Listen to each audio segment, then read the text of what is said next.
Hello and welcome back to the Challenge All-Stars Season 3 Power Rankings as we go into looking at where everybody stands power-wise in the game after the results of Episode 5 heading into Episode 6. And let me tell you right now, rankings have shifted. Just from the beginning where we were starting out in Episode 5 to where we end in Episode 5 heading into Episode 6, things have changed a lot. But let's stop teasing it. Let's jump into who I have ranked number 7th, bottom of the list in the power rankings heading into episode 6, and that is MJ and Naya. MJ, yes, he has won twice into the authority, but we see exactly where he stands physically and socially in the game, and it's bottom of both. He got sabotaged in this episode. He was targeted first out of pretty much all the guys in this sidetracked daily challenge,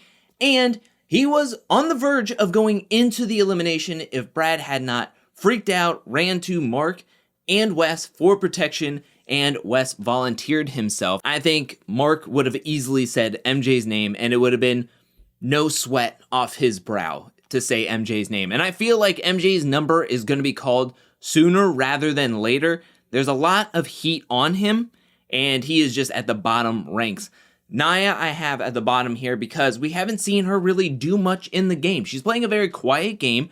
Nobody's really targeting her, but I can't tell who she has on her side. We heard KellyAnne this past week talk about Naya and saying that she can trust her, but right now KellyAnne isn't too high up these power ranks either. So I want to know who Naya's working with, what she's thinking about who to take out and who she wants to work with. I want to see more strategy from Naya. I want to just see more of Naya in general, but we have not seen her, so I have to put her at the bottom ranks because I just don't know her game at this moment, besides hanging out with Jordan and possibly being in good with KellyAnne. So with that being said, let's jump into number 6, and who I have at number 6 is Nehemiah for the men and KellyAnne for the women. Nehemiah, I think, is in really good with Wes. Wes is making a lot of deals, meaning if Nehemiah is as close to Wes as we know they are, then Nehemiah is also in good with the numbers. But that's Nehemiah's game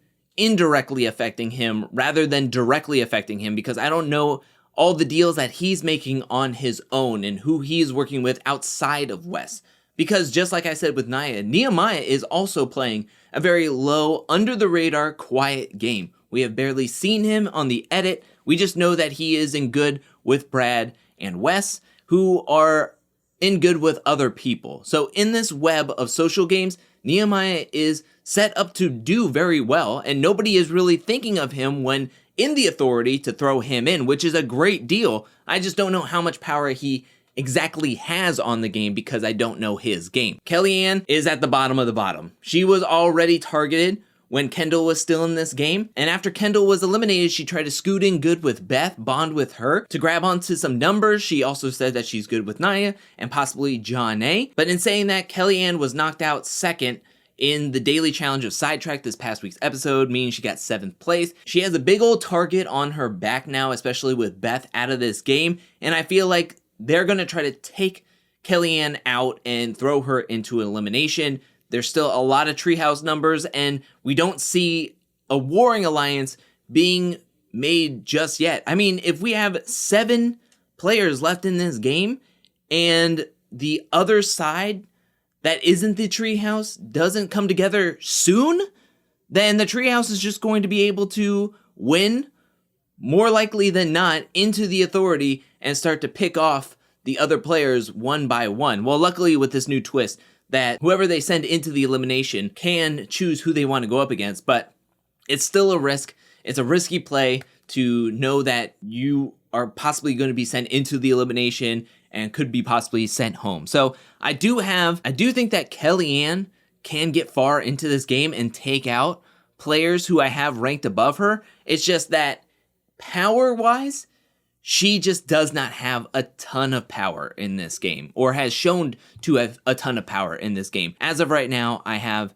KellyAnne and Nehemiah in 6th place. Let's head into the top 5, and at number 5, I have Derek and Ronnie. They both have done a good job staying out of the drama both have been able to find a big alliance to join into with the Treehouse Alliance. Derek, I think, wants to play an under-the-radar kind of game. I think this is exactly where he wants to be, is 5th place. He doesn't want to be winning constantly into power. He doesn't want to be pissing people off. He doesn't want to be at the very bottom either. He wants to be right in that center spot to be good with a lot of different groups, a lot of different people, and hopefully make it far. I mean, we saw what happened last season when he was trying to ruffle some feathers, play a different game than what we know him to play, and now he is back to his normal Derek self, riding the fence, being good with everybody, and he's doing a fantastic job. He's in the Treehouse Alliance, he's in the gym with Mark, Brad, and Wes, making deals over there. I mean, he's playing a fantastic social game, and he wants to be in this middle ground, quiet spot. Ronnie, I have jumping up 1 spot because of what I saw from her this episode. We finally saw that passion. We finally saw that drive. I mean, we saw it a little bit in the Playing Dirty daily challenge where she was able to get pretty decently far into that daily challenge. But when it came to this challenge, she was pissed when she saw people throw rings on her board. She decided to take out Johnny. She decided to take out Kayla. She got 3rd place, her best finish, and we could see that intensity. It's getting to that point in the game where players are going to have to start playing the game. Really, there's only a few episodes and there's nowhere to hide. And we even got to see her go Treehouse and got everybody like jazzed up when the Treehouse was the only group left in the daily challenge. So I was really happy to see more of Ronnie in this past week's episode. I would like to see her get farther into the daily challenges and maybe get into power at some point. But at the moment, I have her right in the middle of the pack, and I think that's exactly the game that she wants to play. But we saw that intensity. We saw her wanting to take out Johnny, wanting to take out Kayla, get farther into this daily challenge, and I love to see it. That's why I have her going up a spot from last week. Now let's move into number 4, and we have the winner from this week, Mark and Veronica. Veronica has been solid. She got 2nd place in this daily challenge. She has the numbers. She's strong politically. She has the OGs. She has this Treehouse Alliance. She's doing a very good job. The only thing Veronica really has to worry about is her name being called out to go into an elimination. She has some experiences in the elimination and has pulled off some upset wins in her more recent seasons of the challenge that she was on. But in this group, there's a lot of athletes, some tough competition. I wouldn't want to face anybody in elimination on the women's side if I'm Veronica. And moving over to Mark, Mark did a great job this episode. I have him jumping leaps from 7th to 4th because he won, because he was able to use the social ties to get that win, and everybody just agreed because they can trust Mark. So Mark not only winning into power, also not having to get his hands dirty because Wes volunteered, and also gathering new numbers with Wes is exactly what I wanted to see from Mark coming into this episode. So exactly what I wanted to see, jumped him up from 7th to all the way up to 4th. Really, really strong work by Mark this episode. Next up, just making it into the top 3, I have Jordan and Sylvia. Yes, Sylvia won into the authority this episode. Yes, it was majorly because of her Treehouse Alliance. It's strong that she won into her 3rd authority, so she didn't really have to get her hands dirty, which is a good thing, but also she didn't have to make a power move. She was really, really concerned about calling out Beth and her calling out either Kayla or Veronica, one of her numbers. She was worried to use this power this episode, and I think she's just going, whew, that John A. got up there, volunteered, and did exactly what she said, and she was able to keep Kayla safe. So Sylvia winning, she is going to stay 3rd place. Jordan is actually going to drop 3rd place, not because of anything he did this episode. Yes, he did get 7th in this past week's episode. Yes, he is looked at as a giant threat in this game, but because of how strong he is and the elimination performance that he did against Darrell, you can never count out Jordan in a daily challenge. You can never count him out in an elimination. So yes, he got 7th place, and yes, some people leapfrogged over him to get higher than him, and that's why he dropped, but it's nothing on him that made him drop. I don't think that he is going to be looked at right away to be sent into the elimination. I think MJ is going to be looked at, and I think that Possibly nobody wants to send Jordan in. Jordan is going to have to be called out, in my opinion. Who's going to call out Jordan? I don't think anybody. So that's why I have him staying in the top 3 despite getting 7th place, despite being a huge threat, despite having a giant target on his back. So that's why I have him at number 3. Next up, at number 2, were my previous week's number 1s, and that is Brad and Kayla. Brad and Kayla did pretty well in this week's daily challenge. However, they were quivering in their boots at the possibility of going into this week's elimination, of going maybe against Beth or MJ calling Brad out. They were able to use their social cues and social standings within the game to ensure their safety for this week's episode heading into next week's episode, right? Brad was concerned, so he went to Mark, went to Wes, and he was able to get himself out of that danger. So that does take some strategy. That does take some leaning on your social standings. However, because he didn't want to take that risk, I had to drop him for the person who did take that risk this past week's episode. And I think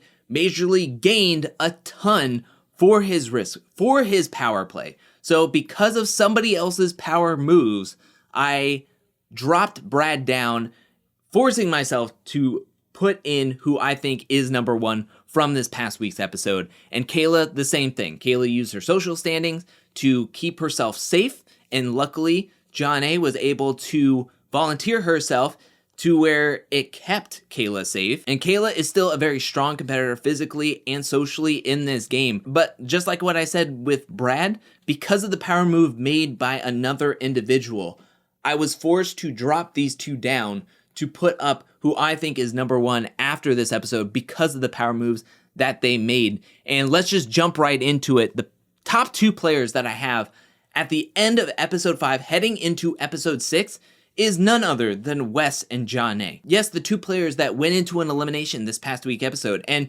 I've been saying it for a while now. If you go into an elimination, your name could be said again because, oh, you've already been in the elimination.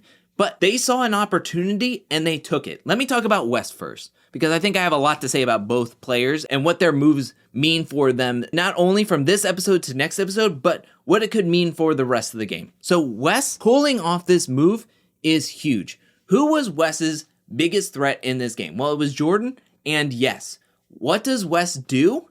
He takes out one of the strong players, a champion that was gunning after him. Like, yes, was so focused on Wes. And what does Wes do? He calls his own number, goes into the elimination, calls out yes, and wins. He takes out a big threat that was coming directly for him. And not only that, in the midst of taking out a strong threat against him, he strengthens his bonds with the players that were coming in to play with him anyways, and also new allies. We have Brad, who is freaking out. He's been going to bat for Wes in the authority week after week, trying to keep him safe. And then it comes down to Brad freaking out about going into the elimination. And what does Wes do? Brad, if you're so worried about being called out and facing off against MJ in elimination, I'll volunteer to be Mark's vote and I'll call out whoever I want to call out and win. And I'll stay in this game. What is Wes? He's Nehemiah's number 1. He's Brad's number 1. Mark is a new ally, and he gave Mark an out while in the authority. So with Wes volunteering, Mark can keep his hands clean. Wes showed that he is loyal. He is to his word. He'll step up for his friends to keep them safe. What does Mark want to do? I want to be friends with Wes.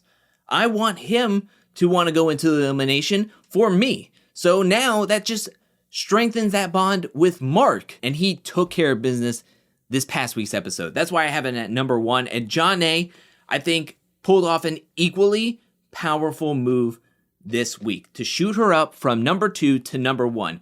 And why I think that is that John A came in with strong social ties with everybody. Let's just be real. John A is in that middle ground where I think she is able to have ties with the younger players of Sylvia and Kayla, but she also can relate to the moms and the older OGs like Veronica. So I think that she does have these strong ties within the game with everybody except for Beth, who was the only person slandering her name, coming after her, calling her untrustworthy. And what does Jonna do? Oh, you're talking smack about me? Well, it's time to put up or shut up, because I want to go into the elimination, I want to call out Beth, and I want to take her out. And what does she do? Boom. Jonna's harshest critic in the game is taken out by Jonna. And you know what I love also? Is that we saw like Sylvia freaked out about possibly losing a treehouse member if sending in Beth, she could call out Veronica or Kayla. Jonna takes that worry off of Sylvia's back and also promises, I won't call out Kayla. She sticks to her word, which I think goes a long way for Kayla and Sylvia, as well as I think Jonna knows the type of competitor Beth is in elimination. So what I think happens here is Beth like kind of does an alley-oop for Jonna. She throws up the ball, kind of like, oh, well, I'm going to call out Jonna to go into the elimination. Oh, I want Jonna because A, B, and C, she's cheating on her husband. She's untrustworthy. She lies a lot. She's manipulative. And she just like sets her up. And then Jonna's like, I'm going to spike this down. I'm going to slam dunk this. And I'm going to grab 2 stars while I send Beth home here. Because I think the opportunity that Jonna sees is that if I don't have to go into elimination, I'd rather not go into elimination. But Beth is calling me out. Beth is throwing me under the bus to the whole house. Whoever's willing to listen, she'll just throw my name out there and call me untrustworthy, lying, and all this stuff. Well, guess what? I'm going to go directly for Beth. I'm going to take her on one-on-one in the elimination. I see 2 stars just waiting to be plucked and put onto a jersey. Why not my jersey? I mean, I really do think that Jonna was thinking, why give the opportunity for Beth to call out anybody else? I want Beth's 2 stars. I want to be the person to send Beth home. I mean, I don't think there was any doubt in Jonna's mind that she was going to leave that elimination without a win and Beth's 2 stars. I just don't think that there was any doubt in Jonna's mind. I don't think she was worried. I don't think she was quivering. I think whatever was laying out there, Jonna knew, I got this 100%. And I think that's what she really wanted. She wanted to take out her harshest critic in the game. Yes, Ronnie kind of was getting frustrated with Jonna during the daily challenge, but we didn't really see that go any further. Beth was taking low blows at Jonna, bringing up some personal matters, whether they are true or rumors. She was taking some shots at Jonna, and Jonna, I think, saw the opportunity to get out her harshest critic and get 2 stars added, knowing that these stars are going to come in handy later down the line. That's what I think. Huge move. Also, she strengthens her bonds, like I was mentioning with Wes. She strengthened those bonds with Sylvia because she did exactly what she was going to say to Sylvia. And Sylvia is happy that she didn't have to make that decision, get blood on her hands, and she got to keep everybody in the treehouse safe. Again, I think Wes and Jonna masterclass this episode. But that is it for the power rankings for this week. What do you think about these rankings? Let me know down in the comment section below. Do you agree with my power rankings or do you disagree with my power rankings? Let me know down in the comment section below. If you disagree, let me know what your power rankings are or where I should have swapped some of the players. I want to hear what you have to say, so let me know down in the comment section below. Also, I want to give a special shout out thank you to everyone who supports me over at patreon.com/angelcakevids. Thank you for your support, thank you for your generosity, and thank you to everyone who is watching this video up to this point. I really appreciate it. I'll be back really soon with more Challenge All-Stars content, more challenge content, more content in general. But until then, peace.